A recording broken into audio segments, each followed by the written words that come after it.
Serial killer تانے دار novel case number 37 Julian کی لاش کے سامنے انڈیا بین کر رہی تھی۔ ان بم دھماکوں میں جولین زخموں کی تاب بناتے مر گیا تھا، اور جب آرتھر تک یہ خبر پہنچی تو وہ دوڑتا ہوا ہاسپٹل پہنچا، لیکن وہاں جولین کی لاش دیکھ کر انڈیا نے چیخنا شروع کر دیا، کیونکہ جولین اس کا بیٹا تھا، اور آرتھر بھائی کی لاش کو ایک نظر دیکھ کر مڑ گیا۔ اس کی لاش گھر آ گئی تھی۔ انڈیا چلا چلا کر رو رہی تھی۔ آرتھر کچھ سے خاموش کھڑا رہا۔ ابھی تک وہ خود بھی نہیں جانتا تھا ان بم دھماکوں کے پیچھے کون تھا۔ نیو یارک سے عشق کرنے والے لوگ نیو یارک کے ساتھ یہ سب نہیں کر سکتے۔ وہ اس ادھیڑ پن میں تھا، جبکہ جیکسن کی طرف دھیان بس اتنا ہی گیا تھا کہ جیک اسے یہ سب کرنے نہیں دے گا۔ وہ انہی سوچوں میں گم تھا کہ اس کے گارڈ نے اس کے ہاتھ میں موبائل دیا۔ مارک کی کال تھی۔ اس نے بیزاری سے اس موبائل کو دیکھا اور نہ چاہتے ہوئے بھی کال پک کر لی۔ وہ کچھ نہیں بولا۔ تم کیا کر رہے ہو؟ کہاں ہو؟ تمہیں معلوم ہے کہ یہ دھماکے کس نے کرائے ہیں؟ وہ ایک دو سوال کے بعد بولا۔ آرتھر کی پیشانی پہ بل سے پڑے، یعنی مارک واقف تھا کہ یہ دھماکے کس نے کرائے ہیں اور وجہ کیا تھی۔ یہ دھماکے جیکسن نے کروائے ہیں۔ آرتھر جیکسن لوگوں نے دادا اس کی شکل بھی نہیں دیکھنا چاہتے۔ وہ ہنس دیا۔ جبکہ آرتھر نے مٹھیاں بھینچ لی۔ وہ جولین کی موت کو حادثہ سمجھ رہا تھا، لیکن یہ تو پلاننگ تھی۔ شدید غصے سے اس نے اپنا موبائل پھینک کر مارا اور موبائل دو ٹکڑوں میں تقسیم ہو گیا۔ اس نے دوبارہ جولین کی لاش کو نہیں دیکھا تھا۔ وہ جیسے پاگل سا ہونے لگا۔ جیکسن اگر اپنے آپ کو بہت کچھ سمجھ رہا تھا تو اسے یہ پتہ ہونا چاہیے آرتھر کیا ہے۔ گاڑی نکالو۔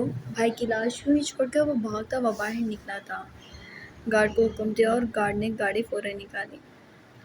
ہنری کہاں ہے اس وقت؟ اس نے فون پر کسی سے پتہ لیا۔ ایلے اور ہنری شاپنگ پر گئے ہیں اور جیکسن گھر پر ہے۔ موقع اچھا ہے، دونوں کو ختم کر دو۔ مارک مسکرایا، جبکہ آرتھر نے گارڈ کو دوسرا فون دے دیا، جبکہ اپنا وہ توڑ چکا تھا۔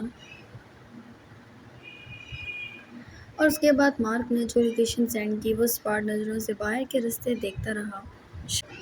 شاید چاہتا تھا مال وہ لمحوں میں پہنچ جائے۔ وہ دونوں بیبی گرل کے ڈریسز لے رہے تھے۔ وہاں کئی لوگ تھے۔ ایلے اور ہنری کا شور ہنگامہ بھی الگ تھا۔ ایلے! اچانک بیلا کی آواز پر وہ دونوں پلٹے اور بیلا ایلے کو دیکھ کر مسکرا رہی تھی۔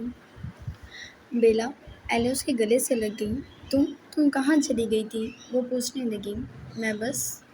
اس نے ہنری کی طرف دیکھا، جو اسے اگنور کیے دوبارہ شاپنگ میں مگن تھا۔ ہنری! تم بیلا سے نہیں ملو گے؟ ایلے نے مڑ کر دیکھا۔ ہنری کچھ نہیں بولا۔ چلو آؤ، ہم وہاں سے لیتے ہیں ڈریسز۔ کنگریچولیشن! بیلا بات کا مطلب سمجھتے مسکرائی تو ایلے شرما گئی۔ ہنری نے اس کا ہاتھ پکڑا اور اسے اس کے پاس سے لے جانے لگا۔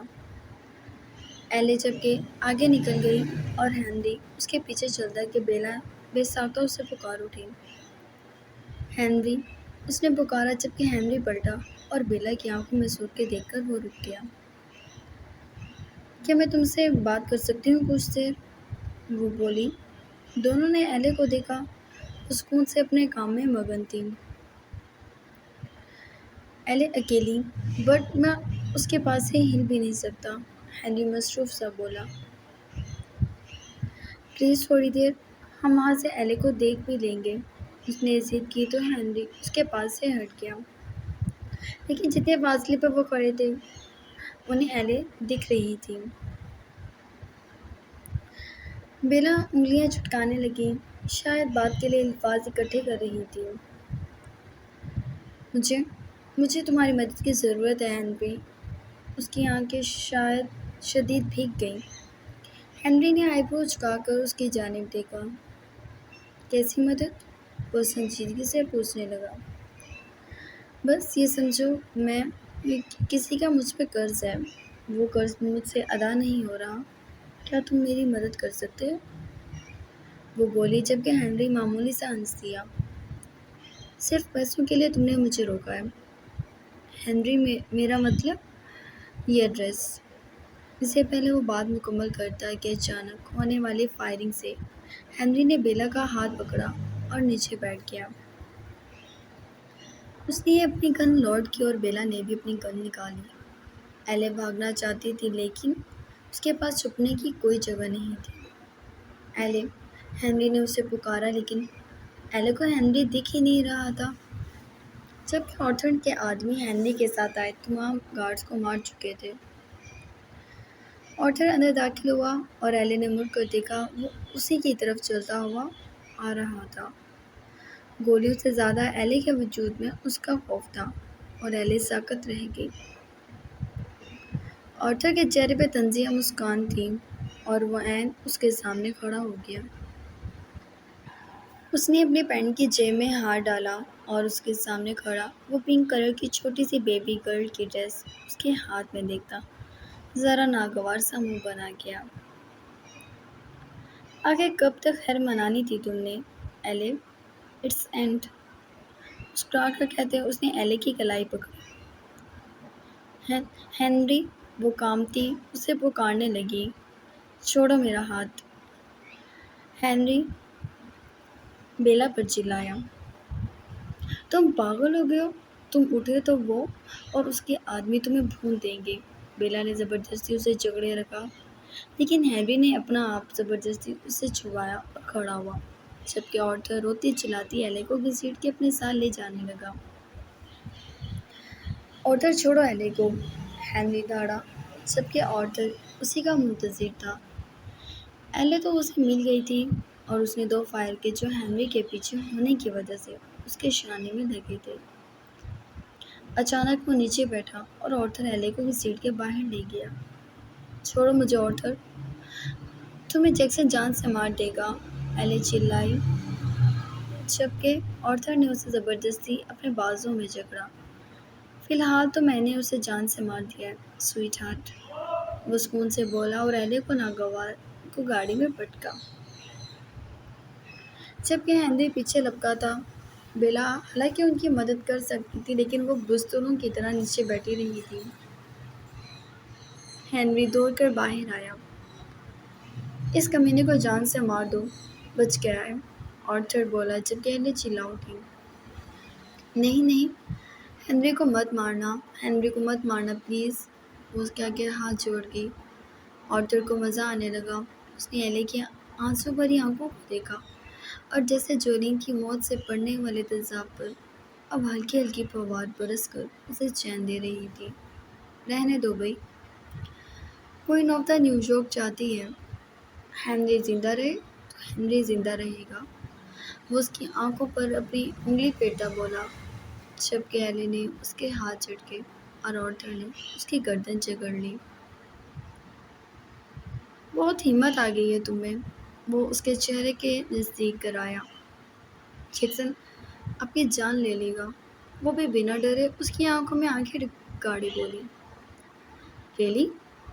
آرتھر نے بیزار انداز میں کہا، جبکہ ایلے کے ایک کھینچ کر تھپڑ مارا۔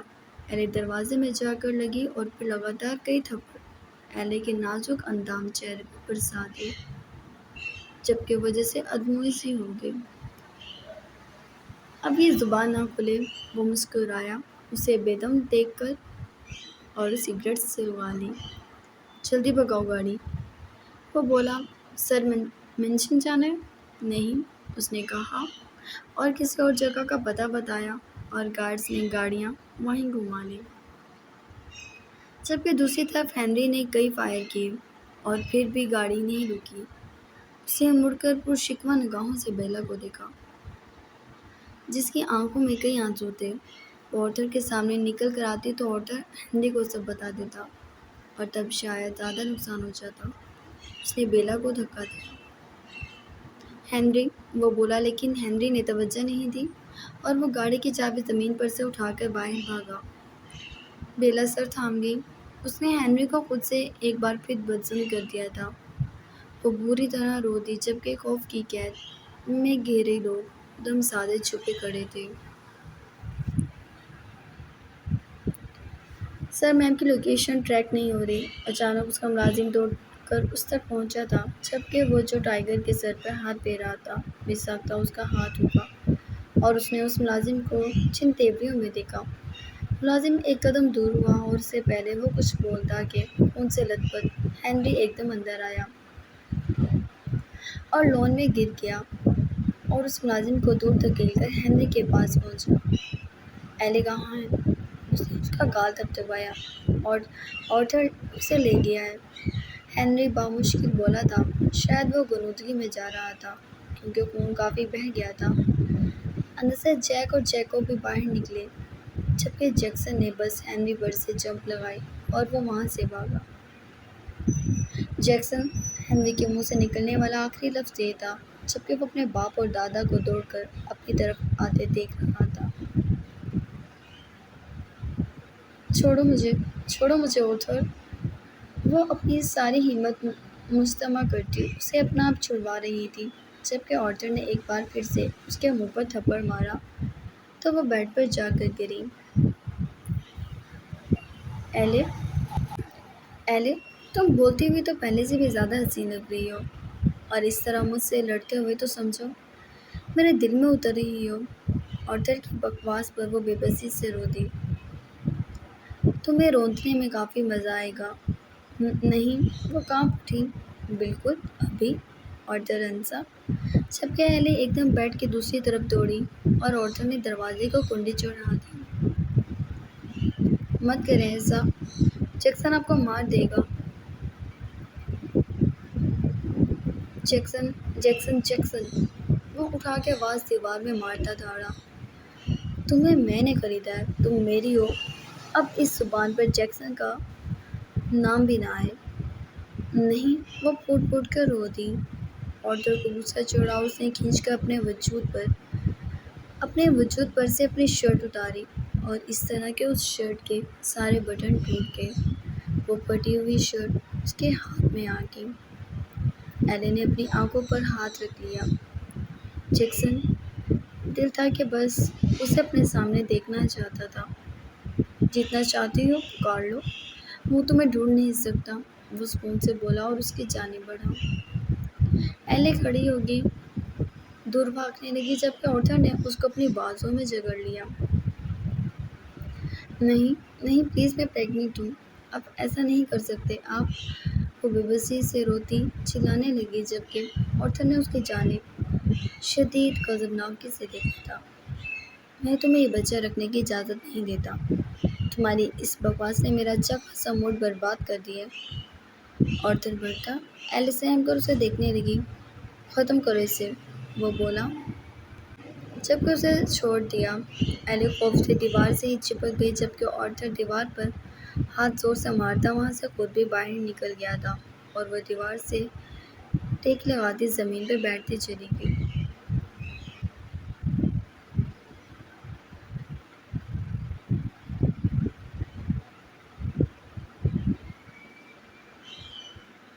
اس نے اپنی گن نکالی۔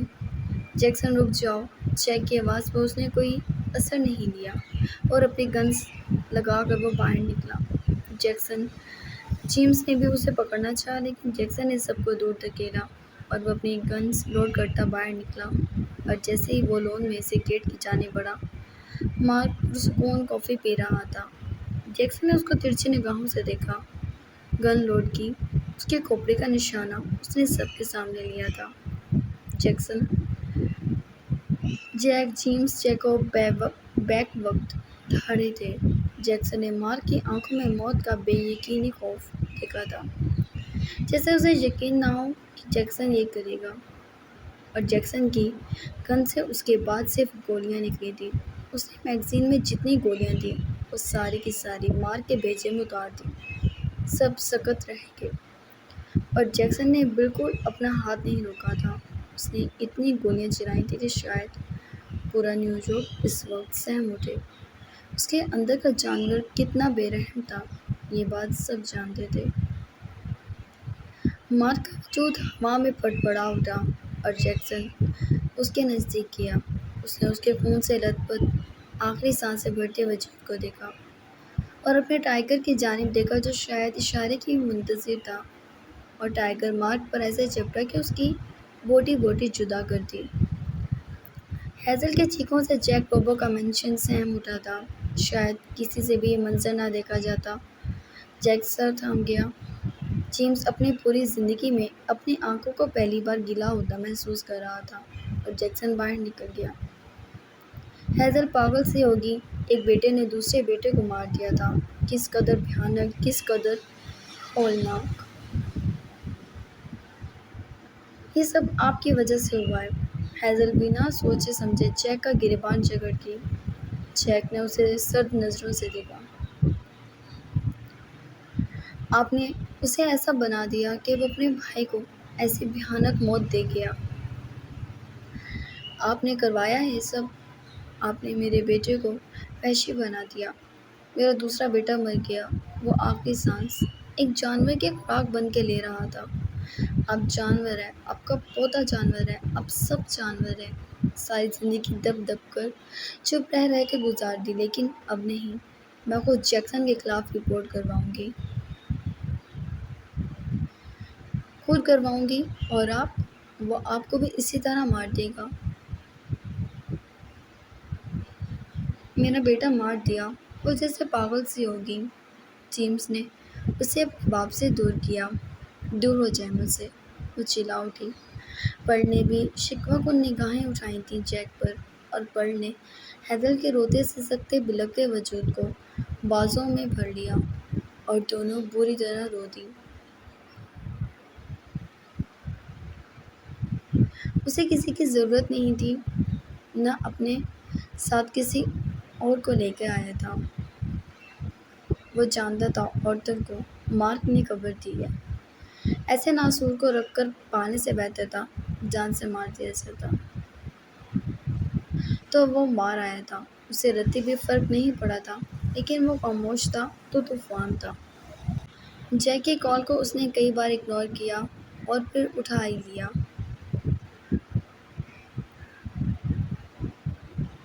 بہت برا کیا ہے تم نے، جیک نے کہا۔